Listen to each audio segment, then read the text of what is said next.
విశాఖపట్నం ఏషియాలోనే అతిపెద్ద data centre హబ్గా మారబోతోంది. Google ఇప్పటికే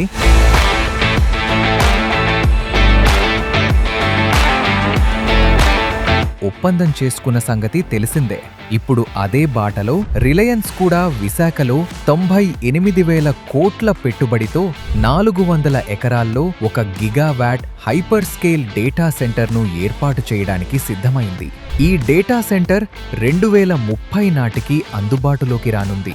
అలాగే బ్రూక్ఫీల్డ్ నుంచి 1,10,000 కోట్ల పెట్టుబడి, సీఫీ టెక్నాలజీస్ నుంచి 16,000 కోట్ల పెట్టుబడులు కూడా విశాఖనే లక్ష్యంగా పెట్టుకున్నాయి.